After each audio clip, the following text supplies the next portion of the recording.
اگر سب کچھ پہلے سے ہی لکھا لکھایا ہے تو ہم اپنے اعمال کے ذمہ دار کس طرح ہوئے؟ پھر اعمال کی جزا و سزا کیسی؟ پھر جنت و دوزخ کے کیا معنی؟ بھئی سچی بات یہ ہے کہ اس سوال نے ایک عرصے تک مجھے بھی ستائے رکھا، اور میں سوچتا رہا کہ اگر واقعی اللہ تعالیٰ نے پہلے سے ہی سب کچھ لکھ دیا ہے کہ میں اتنے بج کر اتنے منٹ میں بیٹھ کے یہاں پہ ایک لیکچر دوں گا، یہ تقریر کروں گا، اتنے بج کر اتنے منٹ میں نماز پڑھوں گا، اتنے بج کے اتنے منٹ میں فلاں کو گالی دوں گا، فلاں کو تھپڑ ماروں گا، یہ پہلے سے ایک میرا شیڈول مرتب ہے اللہ کے یہاں، لکھا لکھایا پروگرام چھپا چھپایا موجود ہے، میرے کیا قصور؟ جو لکھنے والے کا قصور ہے؟ بات تو خطرناک ہے نا۔ مجھے اپنے بارے میں پتہ نہیں ہے کہ کل 10:10 پہ میں کیا کروں گا، اس کو پتا ہے۔ مجھے اپنے بارے میں پتہ نہیں ہے کہ میں 10 سال کے بعد کہاں ہوں گا، کیا کر رہا ہوں گا، فلاں بج کے فلاں منٹ، اس کو پتا ہے۔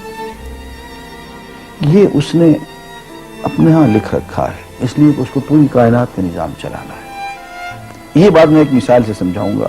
میرے ساتھ ایک واقعہ پیش ہو گیا، اس دن مجھے تقدیر سمجھ میں آ گئی کہ ہوتی کیا ہے۔ 1971 کی بات ہے کہ یہاں اکاؤنٹنٹ جنرل آفس میں میں ڈپٹی اکاؤنٹنٹ جنرل تھا۔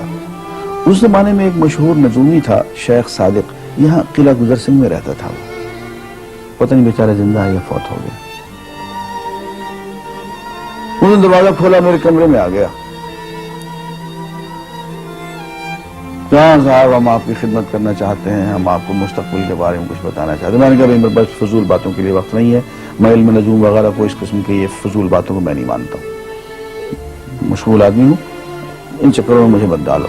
اس نے کہا سر مجھے صرف 1 منٹ تو آپ دے دیں۔ میں نے کہا ہاں 1 منٹ دیتا ہوں۔ اس نے ایک بہت بڑا کاغذ میرے سامنے لکھا جس پہ 40 خانے بنے ہوئے تھے، 40 چیزوں کے نام لکھے ہوئے تھے، مختلف چیزوں کے نام، کتاب، قلم، اینک، کاپی، دوات، پینسل، میز، بادل، برکھا، مسجد، مندر، ایسی ایٹ رینڈم چیزوں کے نام، 40 چیزوں کے نام لکھے ہوئے تھے۔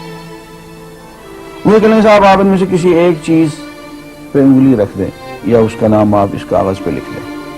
اور مجھے یہ کہتے کہتے اس نے ایک پیس آف پیپر میری میز سے اٹھایا اور اس پہ کچھ لکھا اور اس کو یوں الٹا کے رکھ دیا۔ میں نے کہا تم نے یہ کیا کیا؟ کہنے لگے جی میں نے وہ چیز لکھ دی ہے، وہ نام جو ابھی آپ لکھیں گے۔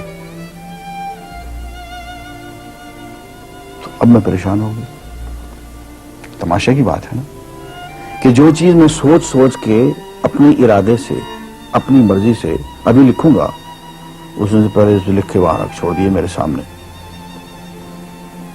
اب میں سوچ میں پڑ گیا کہ یار وہ چیز لکھوں جو اس نے نہ لکھی ہو۔ کبھی میں اس کا ارادہ کروں، کبھی اس کا ارادہ کروں، تنگ آ کے آخر میں نے کسی ایک چیز کو لکھ دیا، کہ میری یہ ہے۔ اس نے جب وہ الٹایا تو وہ وہی چیز نکلی۔ اب پتہ نہیں یہ کیا چکر تھا اس کا، خدا ہی جانے۔ کوئی اس کا علم ہوگا، کوئی فن ہوگا، کوئی تک بازی ہوگی، تک بندی ہوگی کوئی۔ لیکن اس دن مجھے پتا چلا کہ یار اس کو جو کچھ میں نے لکھا ہے اپنے ارادے سے لکھا ہے، اپنی مرضی سے لکھا ہے، اس سے پابند ہو کے نہیں لکھا۔ کبھی اس پہ انگلی لگاتا تھا، کبھی اس پہ، کبھی اس پہ، آخر چپ کے ایک لکھا میں نے۔ لیکن اس کمبخت کو پہلے سے پتا تھا کہ میں کیا لکھنے والا ہوں، اور اس نے پہلے سے وہاں لکھ کے رکھا ہوا تھا۔ میں نے کہا یار ایک محدود علم والا آدمی میرے آئندہ کے اعمال کو اپنے ہاں لکھ کے رکھ سکتا ہے، یار اگر یہ انسان کر سکتا ہے تو رحمان کیوں نہیں کر سکتا؟ اس نے میرے سارے اعمال جو میں آئندہ چل کے کرنے والا ہوں، وہ سارے کے سارے اعمال اس نے اپنے ہاں لکھ کے رکھے ہیں۔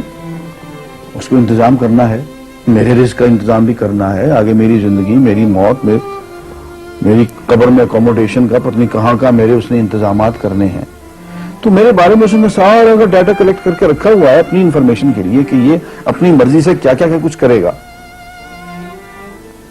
تو اس کے لکھے ہوئے ہونے سے میری مرضی ختم نہیں ہوتی، میری ذمہ داری ختم نہیں ہوتی، میرا ارادہ، میری فری ول ختم نہیں ہوتی۔ یہی وجہ ہے کہ ہم جو اعمال کرتے ہیں ہم ان کے ذمہ دار ہیں، ہمیں ان پہ جزا ملے گی، ہمیں ان پہ سزا ملے گی، اللہ تعالیٰ بچائے۔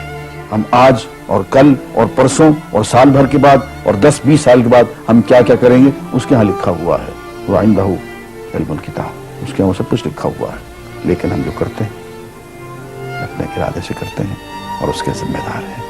وآخر دعوانا